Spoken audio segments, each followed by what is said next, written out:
صبح بخیر. Go ahead. All right, like 6 more hours and we'll be done. Is that okay? Yeah? 6 more hours? میگه 6 ساعت دیگه باقی مونده. آماده این؟ صبح بخیر. All right, so we're going to talk more technical stuff, but we're going to talk some basic things. Inspection, right? I think this is pretty basic, you guys. Make sure our equipment is clean, right? Make sure we're checking things to make sure we don't have unnecessary bacteria. بازرسی یکی از کارهایی که شما به عنوان یه مدیر باید خودتون شخصا انجامش بدین. علاوه بر گزارشی که میگیرین خودتون هم باید بتونین این کار رو انجام بدین که مطمئن بشین که اون چیزی که بهتون اطلاع دادن با اون چیزی که خودتون میبینین تطابق داشته باشه. This next slide, let me show it to you a different way here. This is the same dairy farm where we took the milk path, we fixed the milk path, we fixed the pulsation, we fixed everything, and look what happened to the milk flow. This is the pounds of milk per minute. This is the duration. Duration, how long the cow is milked. Same amount of milk. میگه توی گاوداری ما اومدیم این پت یعنی مسیری که شیر عبور میکنه رو اصلاح کردیم، پالسیشن رو اصلاح کردیم، روتینا رو اصلاح کردیم. ببینین که جریان شیر به چه مقدار افزایش پیدا کرد و زمان شیردوشی چقدر کاهش پیدا کرد. So we got the same amount of milk out of the cows. We just did it a lot faster, a lot more efficient. پس لازم نیست شما گاودون اون گاو داره همون غذا رو میخوره. من اینا یکم اصلاحش کنم که بدونین همون خوراکو داره میخوره، همون مدیریت داره. فقط شما اومدین روش شیردوشیتون رو اصلاح کردین. با همین اصلاح روش میتونین شیر بیشتری از گاوتون چیکار کنین؟ بگیرید. Okay, so next question for you is what's better, a round liner, a square liner, or a triangle liner? یه سوالی که براتون ممکنه به وجود بیاد اینه که یکی میاد میگه که من لاینر گرد دارم، یکی میگه مربعی دارم، یکی میگه مثلثی دارم. کدوم برای شما خوبه؟ Some say triangle. Some say triangle. Well, let's take a look. حالا بهتره یه نگاهی بهش بکنه. So this is the round liner. این یه لاینر گرده. اینم نحوه it collapses and it pinches on the bottom of the teat. The way it pinches. توجه کنید این فشار داره به انتهای تیت وارد میشه. So it's collapsing on the bottom. So again, we talked about we want to make sure the integrity of the teat end is the best it can be. So this liner is pinching on the bottom. Good, bad? میگه که این فشار داره به انتهای سرپسونک میاد. این خوبه یا بده؟ Now we'll compare it to a حالا square. میریم سراغ مربعیش. Does the same thing as a round liner. آیا مثل اون راونده؟ It pinches the bottom. هنوز داره به انتهای سرپسونک فشار میاره. Now triangle. اینم triangle. It collapses on the sides. So it no longer pinches, it makes a nest. So the teat is no longer being damaged on the teat end. و حالا نگاه کنین وقتی که مثلثی میشه یه حفره اون وسط باقی میمونه. زمینی که بهش فشار میاره به سر سرپسونک دیگه آسیبی چیه نمیرسونه. اون حفره اون وسط بازه. پینچ نشون گرفتن آره. So if we're trying to make sure the teat is as healthy as possible, the triangle liner is more of a nest, more gentle on the bottom. میگه اگر هدفتون سلامت سرپستانک باشه این لاینرهایی که مثلثی ان فشار کمتری را به انتهای سرپسونک میارن و باعث میشن که سرپسونک سالم‌تر باقی بمونه. So you see the difference how they react to the bottom of the teat? شما حالا دیگه با چشم دیدین که چه اتفاقی به سر سرپسونک میفته. They all milk cows. همشون گاوا میدوشن. But this one's going to be more gentle.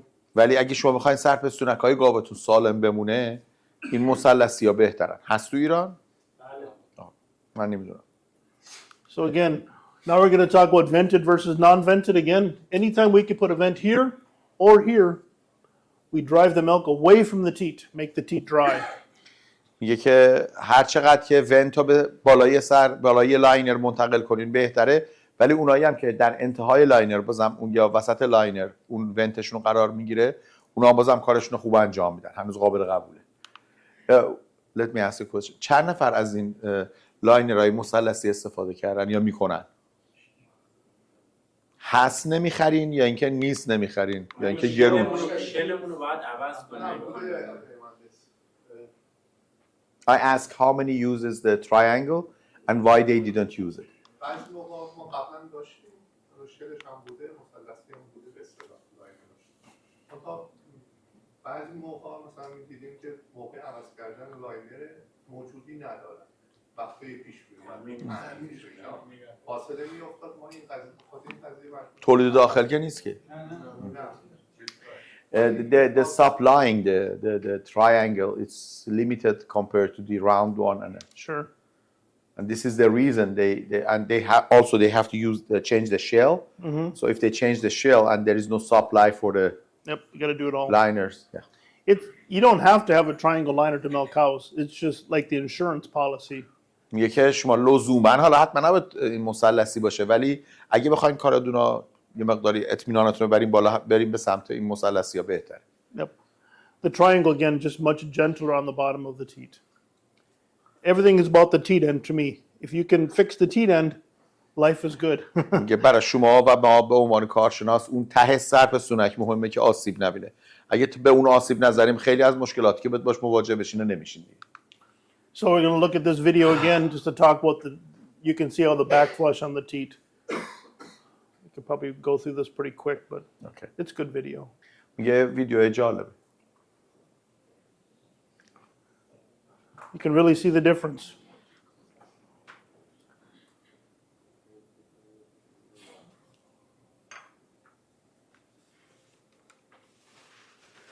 We have to translate it for him. Sorry, I forgot. You forgot? Yeah. So we put the red dye, and you can see how the red dye goes down here, and how no vent, we backwash the teat. این اهمیت ونت ها داره بهتون نشون میده که اونایی که ونت دارن و ندارن چه اتفاقی روی سرپستانکشون داره میفته. آقای مهندس از یه نفر سوال کردم گفت این که ونت داره کف میکنه شیر و باعث میشه میلکومتر خطا بده. این همون حرفی که ایشون میزنه میگه اغلب کسایی که میلکومتر داره دستگاهشون با ونت مخالفن ولی شما باید ببینید که آیا میلکومتر برای یه گاوداری شما مهمتره یا ونت مهمتره؟ کدومش برای شما مزیت ایجاد میکنن؟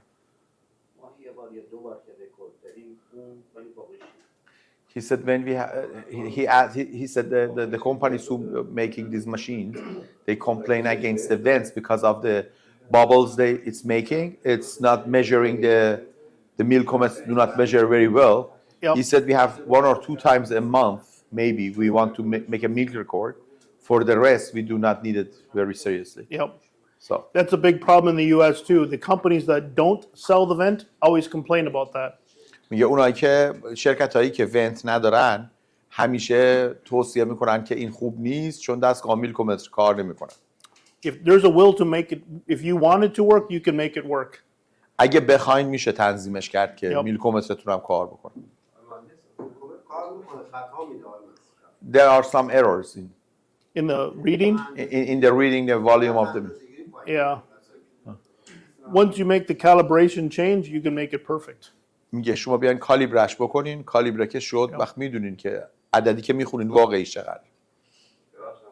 این برگشت شیره باعث میشه که لاینر سر بخوره روی تیت یا نه این تاثیر داره چون من ندیدم که لاینر سر بخوره یعنی هوا وقتی سر بخوره هوا میکشه اون تاثیر داره یا نه خیس بودنشه دیگه.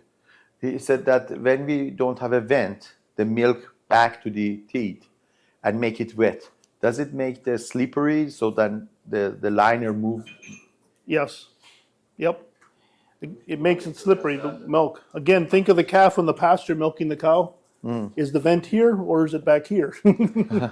میگه که وقتی که ونتون بالا باشه مطمئناً سرخوردگیش کمتره. Yep. So when we vent on the top, it's drier, less bacteria, less slippery, less slips and falls. Every part of it is the better way. If you can't get it, then you can only do what you can do, right? میگه که توجه کنین این ونت لازمه جاش هم اون بالاست.